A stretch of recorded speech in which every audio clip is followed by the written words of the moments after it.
Let me introduce our speaker today, Professor Endrődi. He got his PhD degree from Ethos University in Budapest. He had several postdoc positions, one of them at the University of Regensburg from 2010 to 2015. He was a Eminörter group leader at the University of Frankfurt for 4 or 5 years after that, and he became a professor at the University of Bielefeld this year, as far as I understand. And this is the topic that he is well known for. He worked on QCD matter in magnetic fields for a bit already. He has a lot of interesting results over the years, and he agreed to give this talk today. So the microphone is for you. So you are welcome to start. Thank you very much, Igor, for the kind introduction and also for the invitation. I'm glad to have this opportunity to speak, even though if not physically present in hot Arizona. So let me begin with a brief preface of— Gergely, sorry, I think I accidentally muted your video. You could please start again? Oh, good. Sorry. You see it now? Okay, so should I continue, I assume? Yes. So 2 topics will be of interest for today. The phase diagram of QCD, the phase structure of QCD, and the equation of state. And we want to understand in the next hour how a background magnetic field affects these interesting aspects of QCD thermodynamics. So let me begin with a preface about what these topics really are in order to just set the stage. So we know that the phases of QCD are characterized by approximate order parameters, the quark condensate and the Polyakov loop. They are relevant for measuring to what extent chiral symmetry is broken, to what extent center symmetry is broken, and therefore they are relevant for the restoration of chiral symmetry and for deconfinement. Of course, they are not real order parameters, but only approximate order parameters because the symmetries are not really intact. And one can measure them, these approximate order parameters, on the lattice. Here I'm showing some older results from the Budapest-Wuppertal group. On the left, you can see the condensate dropping from some large value to some small value as a function of the temperature. And on the right, you can see the Polyakov loop growing from a small value to a large value. And all this happens in an interesting temperature region around 150, 160 MeV. So clearly, if you look at this plot, you can see that there is no real phase transition, no singularity. But what we can see here is an analytic crossover, actually, because these pictures look the same if you go to the infinite volume limit as well. This has been checked by different collaborations. And the result is that the transition is an analytic crossover without bubble formation, without singularities, or any kind of non-analytic behavior. One implication of this crossover is that there is no real definition of a phase transition temperature. There is no critical temperature, but instead one can come up with a given definition that one can use in this sense. For example, in this case, for example, the inflection points of these curves can be identified with a pseudo-critical temperature. And from now on, whenever I write TC, I mean the transition temperature in this generalized sense. Latest results I quote here by the hot QCD group, where, for example, these inflection points are used. This is not the full story when it comes to the thermodynamics of strongly interacting matter. One more interesting property is encoded in the equation of state, which gives the equilibrium description of QCD matter, energy density as a function of the pressure, and at 0 density and 0 magnetic field, this is encoded in, for example, the temperature dependence of the pressure. Here I'm again showing you some recent results for the pressure, the entropy density, or the trace anomaly. And one of these curves you can calculate and the others follow from it. And this gives then the complete equilibrium description. So now we are going to be interested in how the magnetic field changes these aspects. And I'm gonna just give away the result. For the phase diagram, for the phase structure, it will roughly look like this, as depicted on this cartoon. You have the temperature axis here and the magnetic field axis horizontally, and this pseudo-critical temperature monotonously decreases. And even more interestingly, this crossover type of transition, which is denoted by the dots, it turns into a real first-order phase transition via a critical point here if the magnetic field is sufficiently big. So this is what is gonna follow from various approaches to this problem. And I also depict on this plot the different methods that can be used to understand this phase diagram. Mostly I will concentrate on lattice simulations that can be done everywhere on this plot. There is no sign problem. But of course, you cannot go to arbitrarily large magnetic fields. At some point, your finest lattice spacing cannot resolve the magnetic field enough. So there is a cutoff here in this direction, and actually also in the temperature direction. Then there are also other approaches like hadron resonance gas model, chiral perturbation theory, which is valid at low temperature, low magnetic field. You can use perturbation theory, which is valid at high temperature. You can use another kind of perturbation theory, which is valid at very strong magnetic fields. We will see what this is. I refer to this here as an anisotropic effective theory. And then there are models, various different kinds of models like the Nambu-Jonas-Lassigno or quark-Mason models. And these models were designed in a way to somehow capture the important symmetries of QCD, the important interactions, important mechanisms, but allow for an analytic treatment. And these models turn out to give a correct description of what happens if you are at low temperature or if you are at high temperature, but they give a completely wrong answer if you are around the transition temperature. This is quite unfortunate, of course, because we want to use these models to guide our insight about, for example, QCD at non-zero baryon densities where lattice simulations are not possible. And in this case, we have the lattice results that we can compare to and find out how these models are doing. What I'm gonna point out, nevertheless, is that we can improve these models in some sense by providing some minimal input to the model in order to cure it and to reproduce the lattice findings. What about the equation of state? There, when you go to a non-zero magnetic field, it turns out that besides the pressure, the temperature dependence of the pressure, there is one more function which enters, at least to order magnetic field square. This is the permeability, which tells you the deviation from the vacuum permeability, which is 1 in this case. And this is how the result will look like. I will explain how we get to this curve. And this encodes all the quadratic, in magnetic field, quadratic contributions to the equation of state. All right. So this is my outline. I'll begin with a couple of applications or mentioning why we are interested to study magnetic fields at all. Why are magnetic fields relevant for the physics of strongly interacting matter? And then there will be 2 parts in the main talk. The first part is devoted to the phase diagram, and the second to the permeability or to the equation of state. For the phase diagram, I decided to try to give you a review about the developments in the last, say, 7-8 years in this field. This is not going to be a historical or chronological review, but I try to make it as logical as possible so that you can really see where are the main points. And I will also point out a couple of recent developments here. And for the equation of state, I'm more going to concentrate on a given method that we described and designed just a couple of months ago in order to calculate the permeability. And I will tell you why this method is good and what we can learn from it. And then I will summarize. All right, so magnetic fields in nature. First of all, for off-central heavy ion collisions, it was recognized that magnetic fields play a relevant role.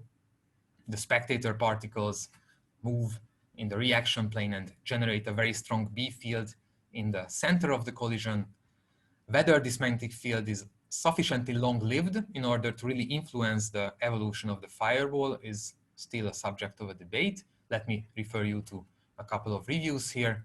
And by the way, all these links that I included here are clickable. So if you download the PDF, you can just click on the links and you get to the Inspire webpage, unless I screwed up something.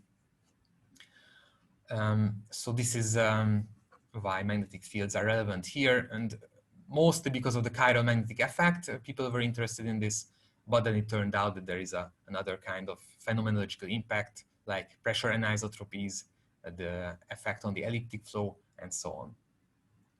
Then another setting where magnetic fields are important is magnetars, very strongly magnetized neutron stars. Astronomical evidence shows that there are such compact objects around us in the universe, which according to models have extremely strong magnetic fields in their interior. This magnetic field affects the equation of state and thereby the masses and the radii of these objects. We also know that magnetic fields are generated via gravitational collapse or merger events as well, making this a relevant parameter in this setting as well. And then finally, the evolution of the early universe.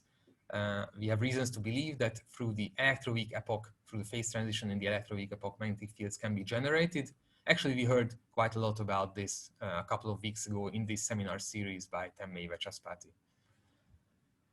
All right. One number which will be useful to keep in mind is this special value, 10 to the 15 Tesla for the magnetic field, which is a value that might be reached in either of these three situations. In normal units, this is astronomically large, but if you express it in units of the QCD scale, so pi on mass squared, then it is just a typical value, 5 m pi squared. And that means that this usual assumption that electromagnetism is a small correction to QCD physics doesn't hold in this case anymore. Interaction between quarks and gluons is as strong as the interaction between quarks and the background magnetic field. So there's a competition between these two forces, giving rise to some interesting physics. So let me go over to the phase diagram. And here the most important concept will be that of magnetic catalysis, because this is going to tell us how the order parameter, or the approximate order parameter that we saw in the beginning, psi bar psi, is affected by the magnetic field. And in order to understand what magnetic catalysis is and how it comes about, we have to learn about the Banks-Kesher relation. Most of you will maybe know what this is. For those of you who don't, let me try to explain it via this one-liner. The chiral condensate, the quark condensate, is a trace of the propagator, so the trace of the inverse Dirac operator. And now we're going to go to the massless limit. Then you can see that because of the Dirac structure, this trace would be 0, unless there are 0 eigenvalues of d slash. In the end, it turns out that you really need the density of eigenvalues of the Dirac operator around 0, and this is going to give you the chiral condensate. So if you have many small eigenvalues of the Dirac operator, the chiral condensate is big. If you have no small eigenvalues of the Dirac operator, the condensate is 0. And now, in the free case, so for quarks which interact with the magnetic field but not with gluons, we can calculate the Dirac eigenvalues analytically. These are the so-called Landau levels, quantum mechanical analogs of these spiral orbits that we all know from electrodynamics when a charged particle is placed in a magnetic field. And in the quantum mechanical setting, the radii of these orbits is going to be 1 over square root of b. Now, I could write down the Landau level wave functions, but it suffices at this point to know two pieces of information about Landau levels. One is that there is a lowest Landau level which has vanishing eigenvalue, and two, the Landau levels have a degeneracy proportional to the magnetic field. What does that mean? That means that as the magnetic field grows, there are more and more very small eigenvalues. So the density of eigenvalues around 0 increases with b. Therefore, by the Banks-Kesher relation, the catalysis, or the condensate, the quark condensate, is enhanced by the magnetic field, just by this simple reasoning. And this notion, or this behavior, was dubbed magnetic catalysis by Igor and collaborators in '96. And let me also point you to a recent review by Igor on this topic. So we now learned that from these very simple considerations, the quark condensate is increased for free quarks as a function of the magnetic field, what happens in full QCD? In full QCD, gluons are also in the game, and they will surely affect the spectral density. This time you cannot calculate the eigenvalues analytically, but you can calculate them numerically. And here I'm showing you the result on a typical gauge configuration. On the horizontal axis, you see the squared Dirac eigenvalue, and on the vertical axis is the magnetic field in lattice units. So each horizontal slice of this plot is a spectrum that you can calculate. Don't mind the colors yet. What you can really very clearly see on this plot is a gap here in the middle where there are no eigenvalues at all. Nevertheless, the number of eigenvalues here on the left, the green eigenvalues, increase in number as you go up in the magnetic field. So what you see is that this gap pushes the eigenvalues, the green eigenvalues, towards the origin and therefore increases the density around zero. Just as in the free case, we have the same kind of behavior, and therefore also in this case we have magnetic catalysis. The quark condensate by the Banks-Kesher relation will be increased by the magnetic field. And so this is actually a pretty general finding. Those of you who are lattice practitioners, I can put it in a slightly different way, which will maybe sound even more astonishing.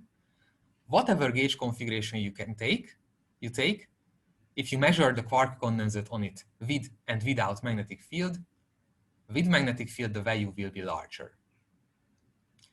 Maybe not for any kind of gauge configuration, but any kind of reasonable typical gauge configuration. So this is a very sound and very robust statement.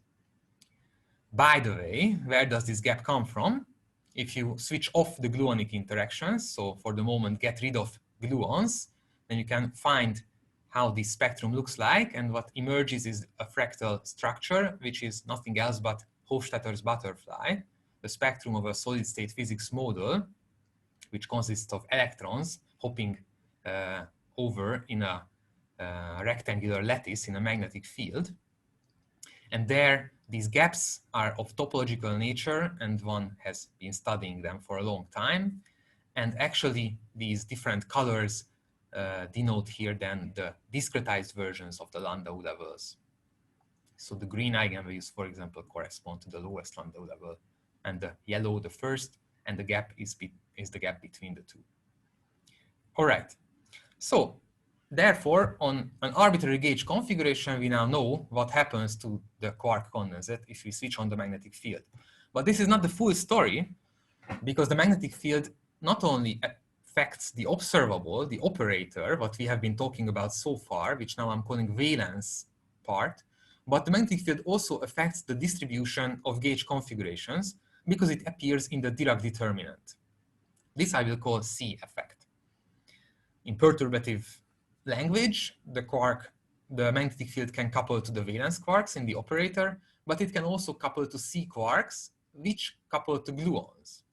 Therefore, the magnetic field affects in a secondary manner the distribution of gluons.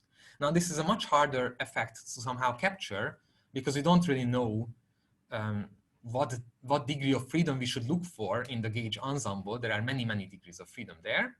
But a wild guess is that we should look at the Polyakov loop because we learned that this is the most important gluonic quantity.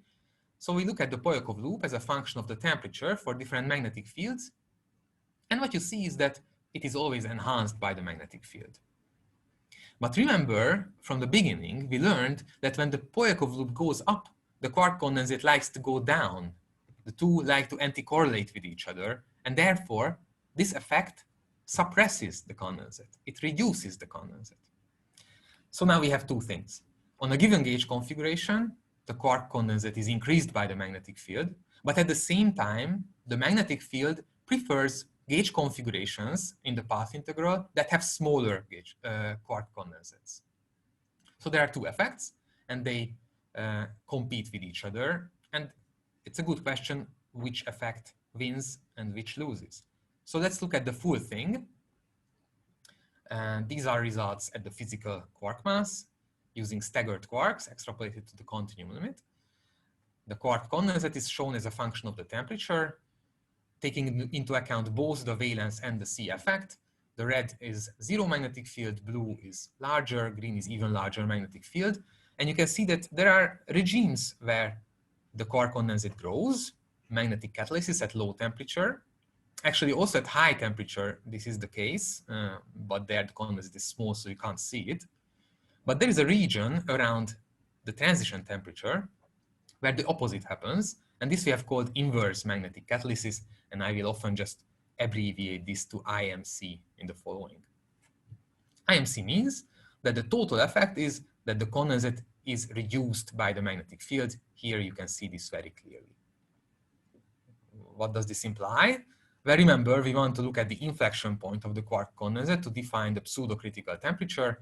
The inflection point is shifted to the left. Therefore, if I plot it, this is the red band as a function of the magnetic field, then Tc goes down. Tc is reduced by the magnetic field. Later on, I also generalized this calculation to an even higher magnetic field and got the answer that even to higher magnetic fields, this reduction persists. All right. So now you might think that these two things, the inverse magnetic catalysis of the condensate in the transition region and the reduction of the transition temperature by B, are the same thing. This is not the case. And in order to see why this is so, it is instructive to look at the quark mass dependence of these observables. So actually the fact whether inverse magnetic catalysis is the same as the reduction of the magnetic field was raised immediately after these lattice results 8 years ago came out. And implicitly, it was very often assumed that this is the case. Early lattice simulations suggested this to be the case as well, because because of lattice artifacts, found no inverse catalysis and also Tc going up. This turned out to be just a lattice artifact, but it somehow gave us an impression that these two things always happen at the same time.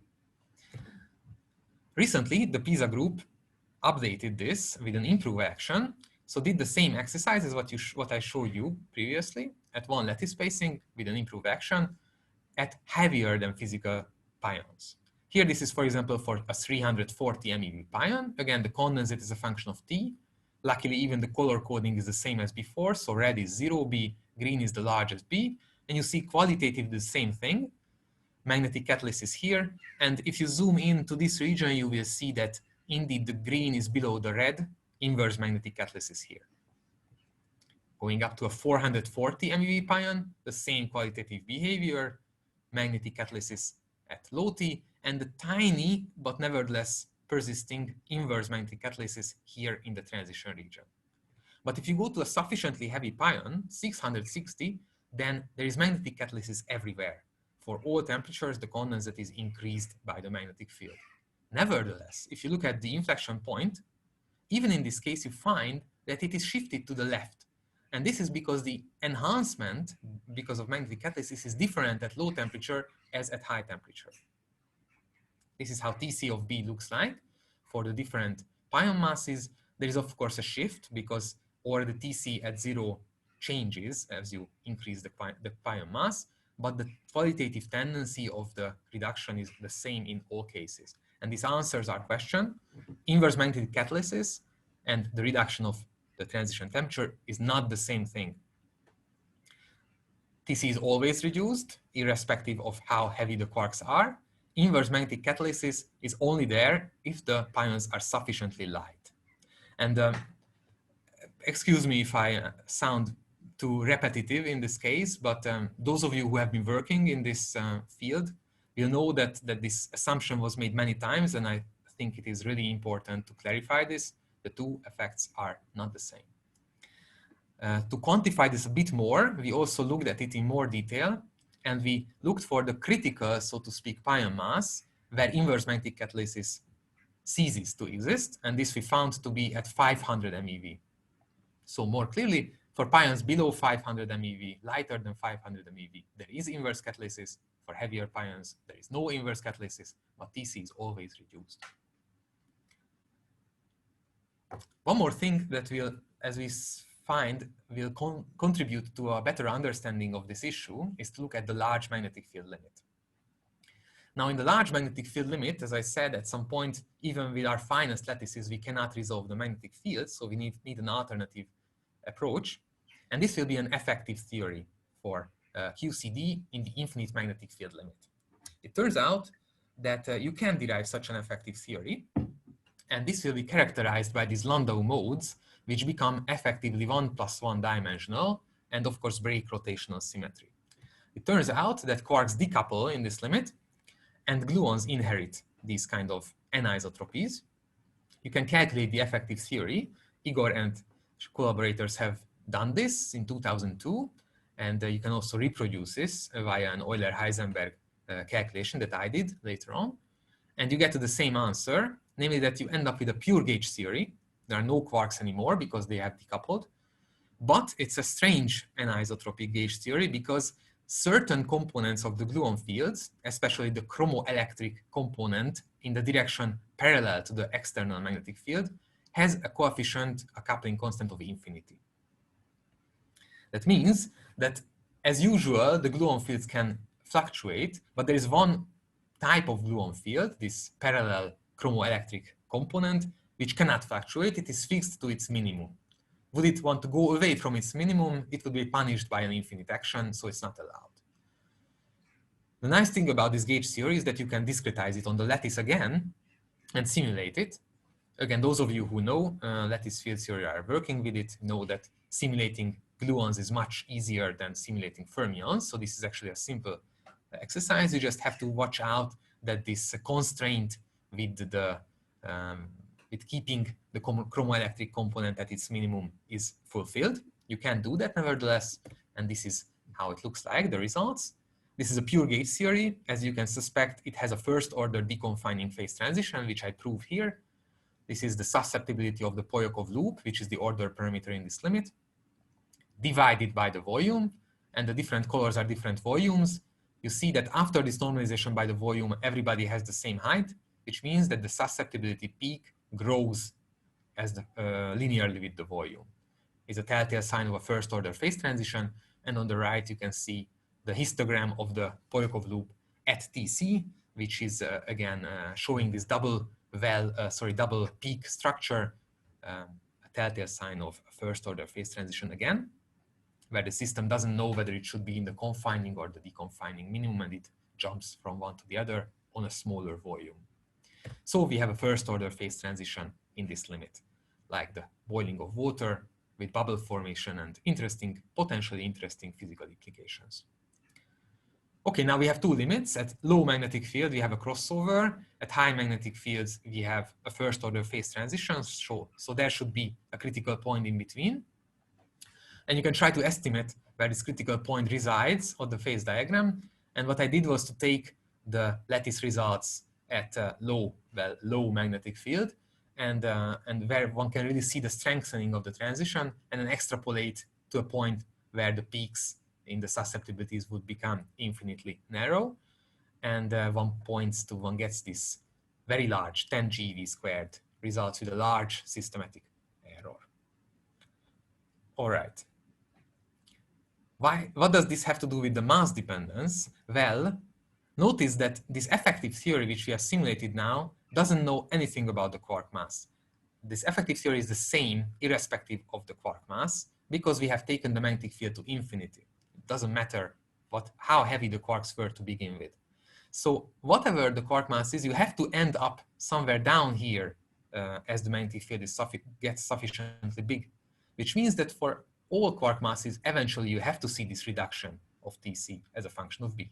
It might have happened that for heavy quarks, there is an initial enhancement and then a reduction, but as the results of the PISA group and our new results show, this is not the case. You just have a reduction of Tc for all considered pion masses.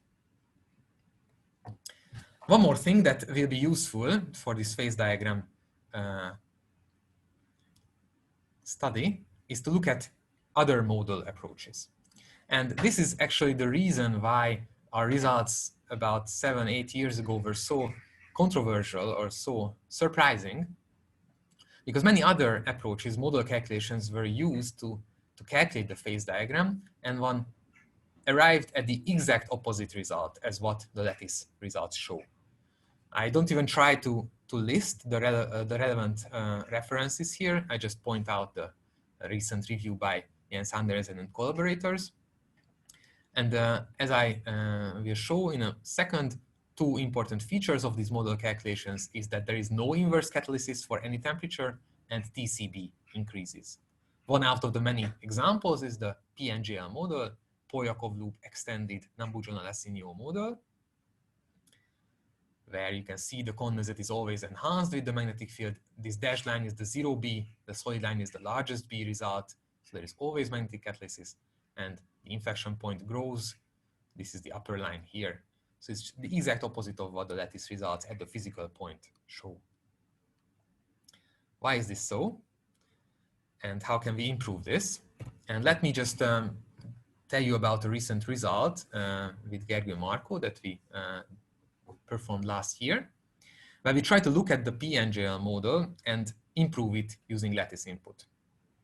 We looked at the G parameter of this model, which is the coupling constant in front of the 4 fermion interaction in this model. This is typically a number, and now we want to make this G not a number but a B-dependent function, and we want to set it via providing lattice input at 0 temperature, but obviously non-zero magnetic field. We need non-zero magnetic field input to define a B-dependent function, but we can nevertheless do this at 0 temperature and then see how the model performs at finite temperature. What's the input gonna be? It's gonna be the constituent quark mass, or on the lattice, actually the masses of the baryons, which through a simplistic quark model will be translated to constituent quark masses. How does this work? Here is, for example, the mass of the neutron as a function of the magnetic field. The different symbols are different lattice spacings, and the red band is the continuum extrapolation. This we translate via this simplistic quark model to constituent quark masses, up, down, and strange. We also have other baryon masses. I'm only showing you the neutron, but also for the baryon octet we have results for the proton, omega, and so on. And from these hadron or baryon masses, we can fit the constituent quark masses, which is basically the baryon masses given as the sum of the constituent quark masses. And what you can see here, this is the down quark, this is the up quark, and this is the strange, is that you have roughly constant constituent quark masses. And then you solve the NJL equations, the gap equation, and see what kind of G fulfills such constituent quark masses or gives such constituent quark masses. And the result is that G has to decrease as a function of the magnetic field like this. So what does this tell us? It tells us that in order to achieve roughly constant constituent quark masses, you have to put in a magnetic field dependent G, which decreases. Would you use just a constant number for G instead, you'd find the constituent quark masses to increase. And therefore, the neutron mass would not look like this in this constituent quark model. So how does this model, this improved model, perform at non-zero temperature? Let's compare the standard and the improved versions. This here is the quark condensate as a function of the temperature. The dashed lines are the unimproved NJL model. Red is 0B, red is the smallest B, and pink is the largest B. This is reproducing the results by Marco Ruggeri and collaborators, so magnetic catalysis everywhere. But if you do the lattice improvement, then you see that you have magnetic catalysis here on the left. These are the bands. They now have errors because our lattice determinations have errors. So in this transition region, you can really see inverse magnetic catalysis, where the largest magnetic field curve is below the smallest one. Looking at the inflection points of the curves, here the blue values are the standard unimproved model, the green points are the improved model, and the red band is the lattice result. We see that TC decreases, and there is a perfect agreement with the lattice results. And I would say that this is already an encouraging result. The model in its naive version is not working, is giving incorrect results, qualitatively wrong results, but we can prove, or we can provide low temperature, 0 temperature input, I would say minimal input to the model, which corrects for this shortcoming at finite temperature as well. So I would say the model has not lost its predictive power completely, but it needs improvements. And maybe this is a good idea to also think about such improvements at non-zero baryon chemical potentials, where we don't have lattice simulations to double check, but we want to rely on the models. All right, let me summarize what I said so far about the phase diagram. As it emerges from lattice simulations and simulations of this anisotropic gauge theory, we have a magnetic field dependent phase diagram looking like this.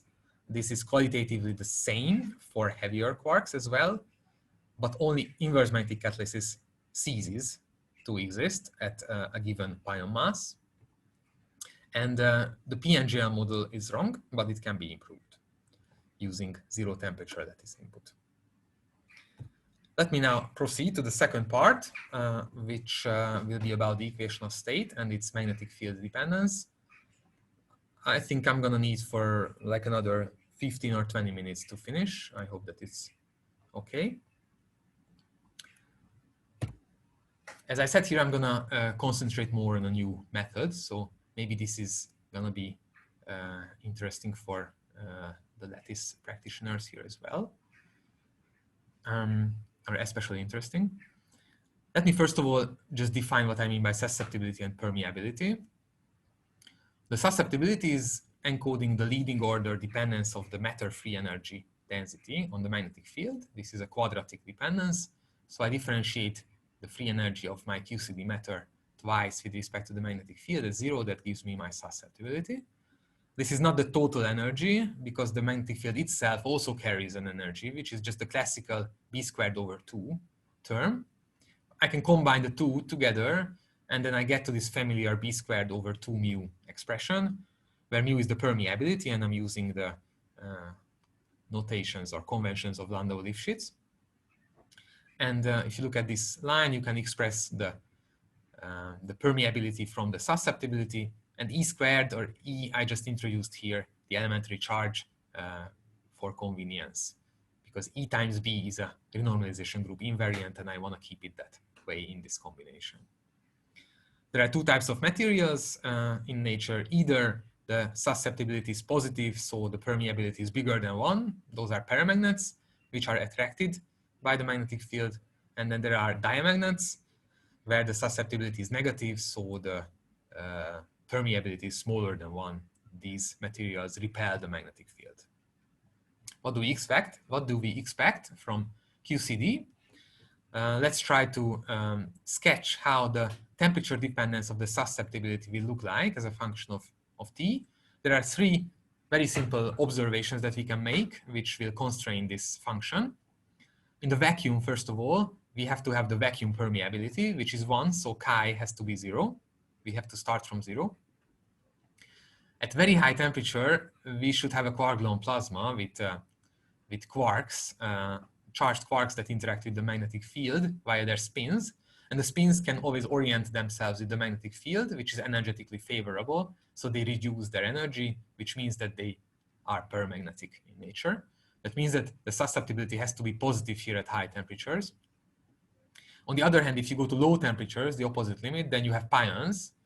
And pions have no spin, but they can only couple to the magnetic field via their orbital angular momentum, the charged pions. And we know from Lenz's law, electrodynamics, that this orbital angular momentum creates a magnetic moment which is aligned antiparallel to the magnetic field. It reduces it. So this means they are diamagnetic. That means that the susceptibility has to first be negative and then turn positive. So it has to have a 0 or at least 1 0 from this argument. And where should this 0 be? It should be somewhere where this pionic regime turns into a quark regime. So it has to be somewhere around TC. Let's see whether our lattice simulations can confirm this. But there is a problem that we have to face when we want to calculate the magnetic susceptibility on the lattice. And this is the flux quantization problem. What is this? We are working on a torus on the lattice in a finite periodic volume with a surface area Lx times Ly. And now we will see that the magnetic field is not going to be a continuous variable on this torus if we define it in a consistent manner. Why? Let's consider a closed path, this red contour, which encompasses this area A. And let's take the phase factor which a charged quark acquires if we parallel transport it along with this contour. It's going to be e to the I times charge of the quark times the contour integral of the vector potential. Now Stokes' theorem tells us that we can replace the contour integral of the vector potential with the surface integral of the magnetic field. B is constant, so it's just B times the area, B times A appearing here. But you can also see that this contour is not only the contour of the area A, but also the contour of everything else minus the area A, because we are on a torus. And then you have B times the area of everything else minus A, and you have an opposite sign because of the different orientation of the curve. But you nevertheless want these two expressions for the phase vector to be consistent. Then you arrive at this equation. Strangely, you see that the magnetic field, what comes out of this is not that the magnetic field is 0, but that the magnetic field can only be 2 pi times an integer over the volume or the area of the torus. If you introduce here the quark charge of the down quark, the smallest quark charge, elementary charge over 3, then you get that ED is 6 pi times an integer over LXLY. That means that the magnetic field is a discrete variable on the lattice, in a finite volume even, which means that derivatives with respect to the magnetic field are ill-defined. And the susceptibility is a derivative with respect to the magnetic field, so you cannot calculate it just in a standard manner. And 2013-14, this is of course a problem which is known for a long time, but on the lattice and in this context, it was recognized in 2013-14. And this was like 2 years where 4 different methods were developed in order to overcome this problem by 3 different groups. And but they don't really solve the problem in a perfect manner. And now I'm gonna propose a 5th method. So let's see how this works like. The first one is the so-called integral method or finite difference method, as the PISA group calls it, where you calculate the free energy density at these discrete values in a sufficiently large volume, and then you numerically differentiate in the NB quantum number. Unfortunately, this is computationally pretty expensive because you have to calculate the full partition function and even at different values of these NB quanta. You know that on the lattice, it is easy to calculate expectation values, but to calculate the partition function itself, or the log of the partition function, is much more tough. And here you have to do this for many times in order to numerically differentiate. And even then, you might have a systematic uncertainty because you don't know how you should fit the results. Then another possibility is to replace the magnetic field with the so-called half-half setup of Levkova and Detar, which is a setup which has zero magnetic field, zero flux altogether, but it is almost constant. It has a positive magnetic field in the one half and a negative in the other half of the lattice. So there you can differentiate because it's now continuous in the amplitude, but there are large finite size effects caused by the jump of the magnetic field at the boundaries. Then we also worked with this anisotropy method, which relates the susceptibility to pressure differences. Here you need to consider anisotropic lattices. And those of you who have been working on the lattice know that this is not something that you want to consider if you want to make your life easier. The new method that I'm going to propose now expresses the susceptibility as an operator in the thermodynamic limit and then puts it on a finite volume.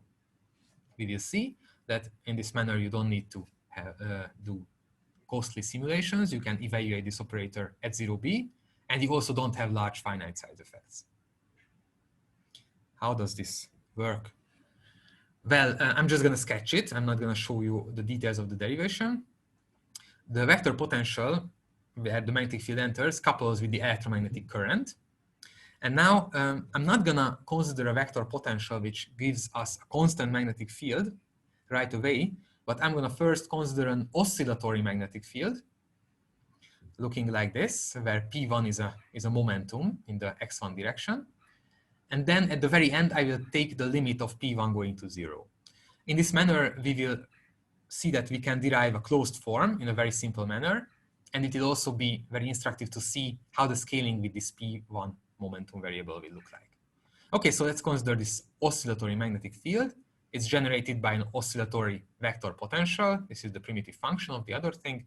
And when you differentiate twice with respect to the amplitude b, you bring down currents J2, because A2 was non-zero, and this coordinate dependence.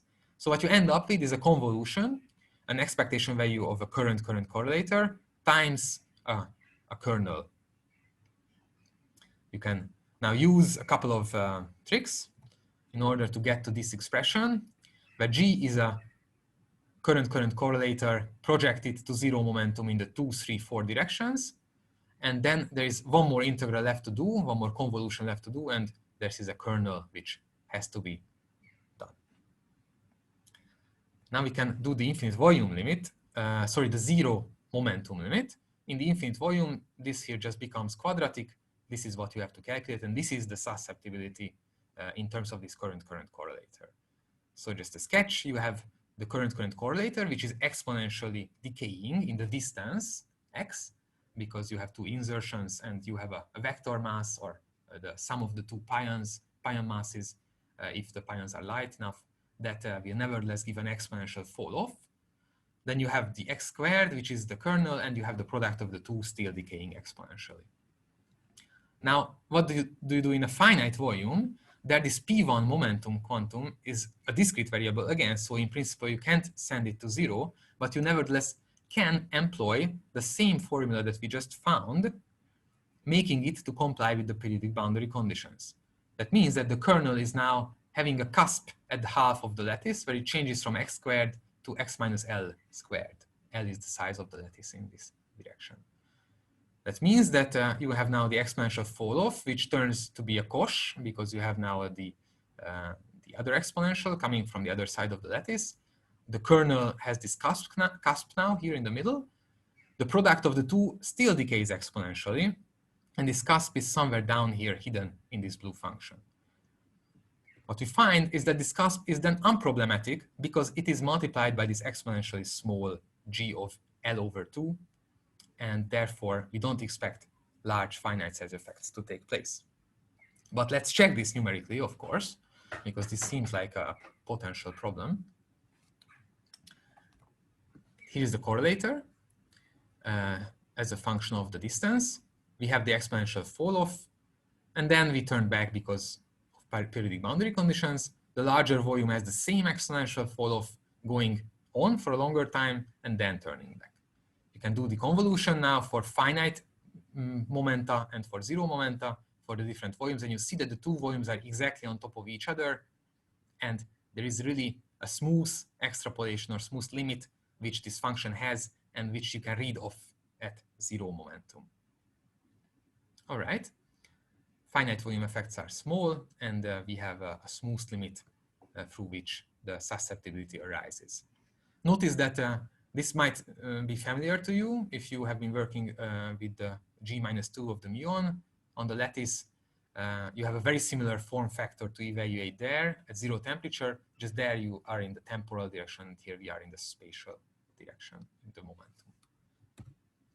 Results. Here I'm showing you the results of the new method, the blue points at zero temperature as a function of the logarithm of the lattice spacing. And this is something I didn't tell you so far, and I also don't intend to explain the details. You just have to stick with me with this, that the susceptibility, as I defined it, undergoes additive renormalization because it contains a logarithmic divergence in the cutoff, and this can be taken care of via electric charge renormalization. It might sound a bit misleading because, or confusing, because charge normalization is multiplicative. Nevertheless, for this observable, you get an additive divergence, and you can go back to the paper by Schwinger to understand where it comes from, or take our paper where we explain it in more detail. This is a logarithmic fit which really perfectly reproduces this behavior. The multiplicative constant of this logarithmic dependence on the lattice spacing is the beta function of QCD. And now we can take these zero temperature results to renormalize our finite temperature data. So B here means the bare observable, and the difference is the renormalized susceptibility. You can also compare to other methods available in the literature using the same action, same quark mass, and same or similar lattice spacings. The red points here are the Pisa group, results, the green points are generalized integral method results, and everybody agrees with everybody. So things look okay. Let's go to finite temperature. Here we have 4 lattice spacings and an extrapolation to the continuum limit, which is this yellow band. And the light yellow part of the band is the systematic error of the continuum extrapolation. And you can see that this captures what we have expected for this quantity. At high temperature, it is positive paramagnetism. At low temperature, it indeed goes below 0, as you can see here on the inset, diamagnetism of pions. You can make this more quantitative, this comparison. At high temperature, you can compare to perturbation theory, recovering a perfect agreement, actually surprisingly perfect agreement already at 250, 300 MeV. At low temperatures, you can compare to the Hadron resonance gas model, which gives you the diamagnetic pions, the dominant effect here, and also there you see nice agreement. You can also compare to other approaches available in the literature for the same action and same quark masses and similar lattice spacings, or a slightly coarser lattice spacings. And here you do see deviations around 150 MeV. And here we suspect that the reason for this deviation here lies in the continuum extrapolation. Our integral method results, the red band, for example, only used NT8 and 10 lattice spacings for this estimate. And we find that NT12 is really important in order to capture this downward trend that is visible here, for example, very clearly. We also have good reasons to believe that lattice artifacts are very severe here at low temperature. We checked that the taste splitting of the staggered discretization, it's a lattice artifact, it is very severely hitting this observable, and you need a very careful continuum extrapolation to overcome this. Let me now put the chi into the definition of the permeability, where we really see the deviation from one signaling diamagnetism here, paramagnetism here, and again a good agreement with analytical approaches. What we do as well is to provide a parametrization for this observable, which continuously connects the HRG, the lattice data with perturbation theory. It is available in this script. You can find online on the archive. And this script also calculates other observables for the equation of state, like pressures, interaction measure, entropy density, energy density, and so on, everything that might be useful for phenomenological models, for example. So if you want to use this, then these are the most up-to-date data. Let me come to the summary of the second part. I was considering this flux quantization problem for the magnetic susceptibility in a finite volume. And I hope I convinced you that you can calculate the susceptibility at zero magnetic field via differentiation. You just have to calculate the operator in the thermodynamic limit and then put it on the finite volume back again. And this is how the results look like. And finite volume effects are suppressed. At low temperature, at zero temperature, we do see a logarithmic dependence on the cutoff, which is understood due to charge renormalization. And this is something we have to subtract at high temperatures. And once we do this, we get the full quadratic in the magnetic field contribution to the equation of state, which confirms our expectations. And with that, I would like to thank you for your attention and looking forward to questions. Wow, thank you very much. It was an excellent presentation. I was so engaged that I was almost forgetting to watch the chat and participants' windows. We do have the first question. Malena, please, you may ask. Hi, can you hear me? Yeah. I can. Oh, excellent. Hi, very nice talk. I wonder about the first part when you present this kind of improvement in your NGL model. And then you present this function that you use as a minimal input, which is, the right-hand side. This G, which means is kind of like a coupling. I was wondering if you could say a few words about how do you extract it from the sort of the left part, if you just comment on that. Thank you. Yeah. So this is there are two steps. First, so this on the left is something you can measure on the lattice. Clearly, it's the mass of the neutron, and Yes, also yes. masses of other baryons. The first step is to use a simple quark model, which says that the mass of the baryon is the sum of the masses of the constituent masses of the quarks which are in the baryon. Okay, this is just an assumption. This way, we get to these constituent quark masses. And now the constituent quark mass is a quantity which you can also calculate in the NJL model. This is why we need this constituent quark masses, because the NJL model has no neutron, but it has a constituent quark. Okay, and now second step is more difficult to explain, is that you write down the NJL gap equation at a given G, then you find what the constituent quark mass is. Now you can turn this around and you ask the question, what is the G that I would have That you need to generate to Hadron get mass. that constituent quark mass? And this I do for every magnetic field separately. Okay. Actually, Gergely was doing this for every magnetic field separately, and this is the answer. Okay. Great. I just wanted to comment that back in 2015, we calculated the quark-gluon vertex, thermal and magnetic corrections. And at the end of that calculation, we sort of plotted the effective coupling, the thermomagnetic effective coupling, normalized to just the thermal part. And we do get this kind of decreasing function Yes. G. Yes. And I was wondering if might be a possibility that at some point in the future, if it's of interest to you, that we just compare with the analytic version that we have for this coupling. It's Well, very absolutely. interesting. Yeah.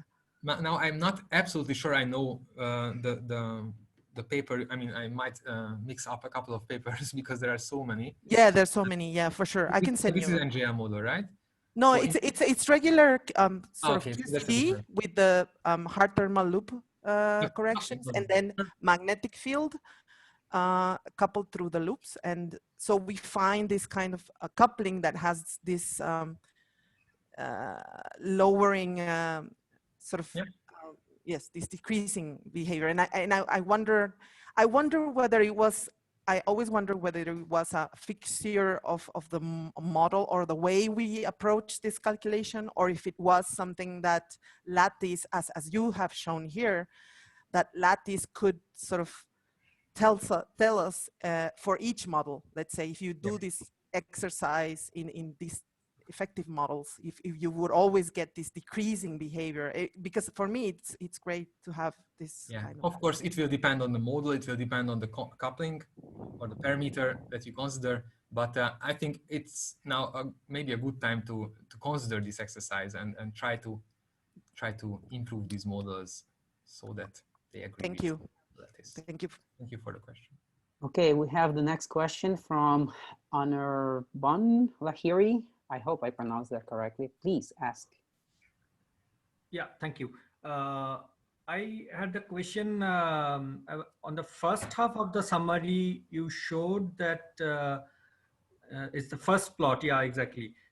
So you do indeed state that in the infinite B limit, the quark decouples, which I suppose is an exact statement, and then you calculate the theory in lattice to prove that indeed you have a first order.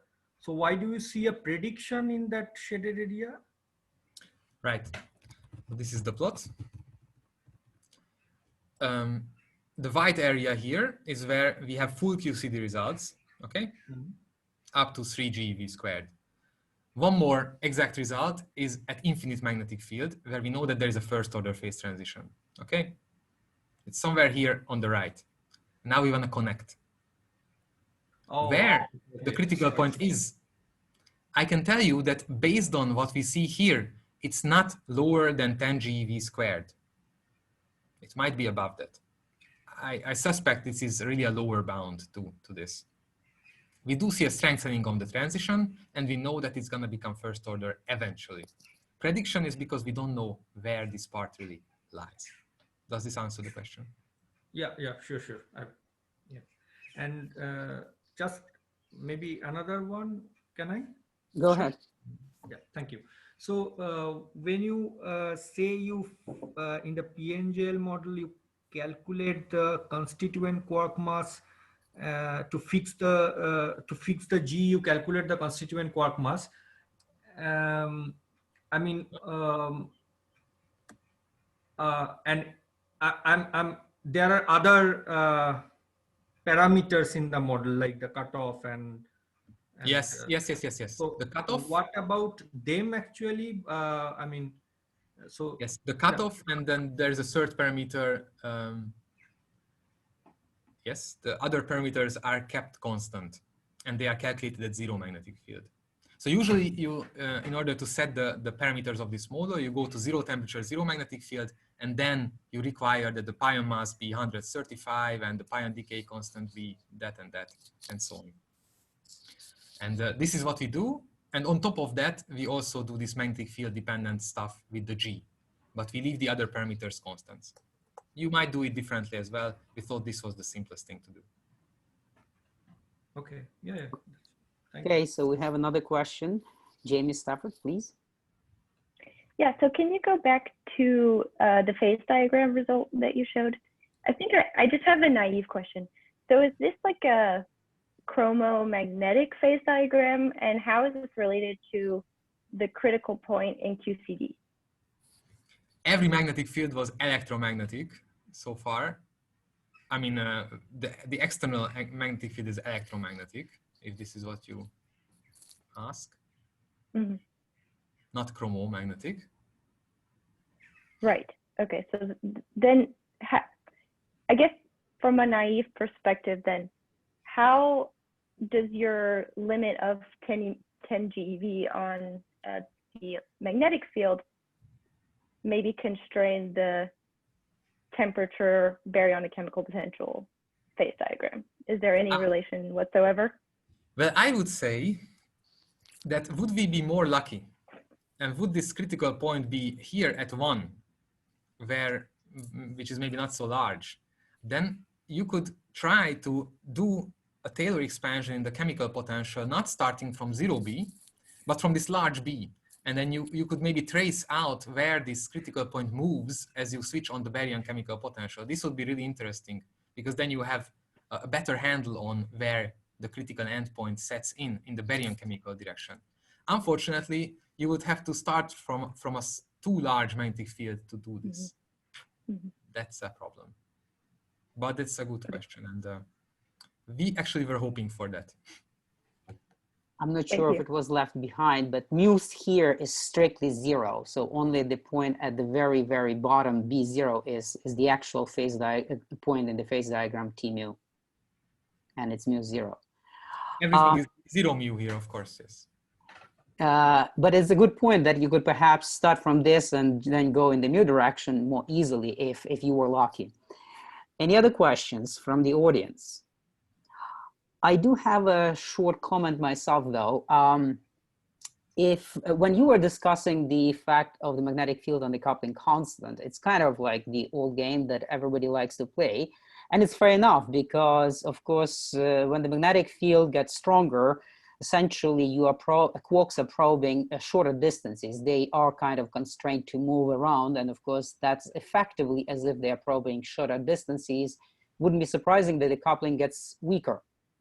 However, it seems like the temperature should have perhaps even stronger effect on the same thing. So I'm just wondering, why wouldn't you consider then both T and B dependence, which will be more fair game?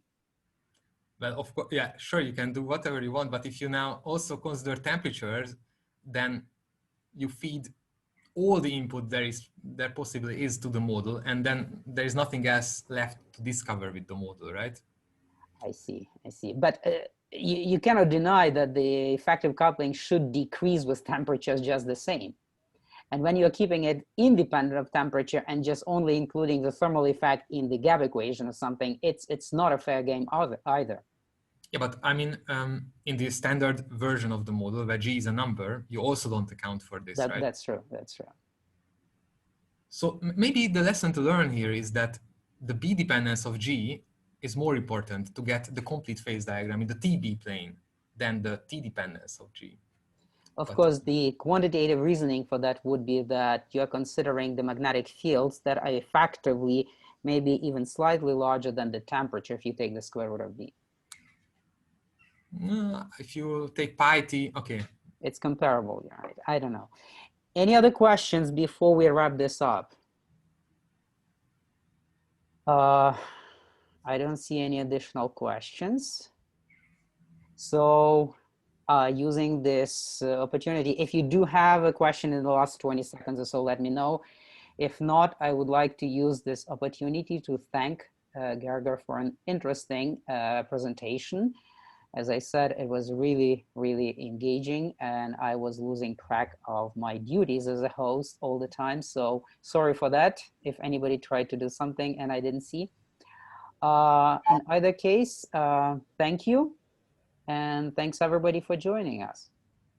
Yeah, thanks a lot for the invitation and for the questions. It was a pleasure to give the talk. See you next time, I guess. Yep. Thank you. Okay, thanks everybody. Right, see you guys.